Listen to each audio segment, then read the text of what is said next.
మేడ్చల్ జిల్లా కాప్రా సర్కిల్లోని చర్లపల్లిలో అక్రమ నిర్మాణాలను కూల్చివేశారు కొనసాగుతున్నాయి. ఇక పర్మిషన్ లేకుండా రూల్స్ కు విరుద్ధంగా కట్టిన బిల్డింగ్లను కూల్చేస్తున్నారు జీహెచ్ఎంసీ అధికారులు. గతంలో 3 సార్లు నోటీసులిచ్చి కూల్చేసినా మళ్లీ నిర్మాణాలు చేపట్టారు కొందరు. ఇక G+2 అంటూ అనుమతులు తీసుకొని ఎక్కువ ఫ్లోర్లు కడుతున్నారని ఫిర్యాదులు రావడంతో కూల్చివేశామని అన్నారు టౌన్ ప్లానింగ్ అధికారులు.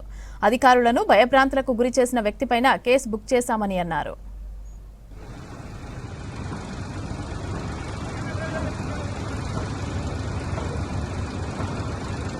ప్రస్తుతం డెమాలిషన్ చేస్తున్న బిల్డింగ్ గతంలోనే 2 సార్లు కంప్లైంట్ రావడం, నిర్మాణదారుడు స్టిల్+2 పర్మిషన్ తీసుకొని కింద స్టిల్ట్లో షట్టర్స్ వేయడం, పైన ఎక్స్ట్రా ఒక ఫ్లోర్ వేయడం జరిగింది.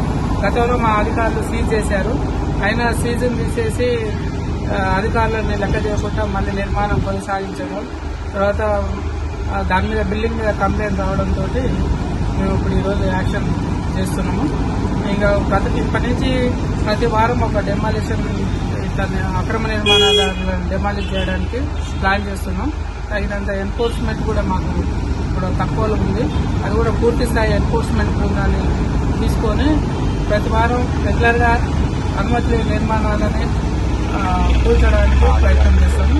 ఇప్పుడు గతంలో అయినవి కూడా ఇప్పుడు ఏమాత్రం అవకాశం ఉన్నా అన్ని డెమాలిషన్ చేయడానికి మద్దతు. నిబంధనలు ఉల్లంఘించిన ఎంతవరకు వచ్చినాయి? మీకు ఎన్ని వచ్చినాయి ఇప్పటి వరకు? వచ్చినాయి ఒక 15 నుంచి 20 దాకా నిబంధనలు అన్నిటిపైన యాక్షన్ తీసుకున్నారు.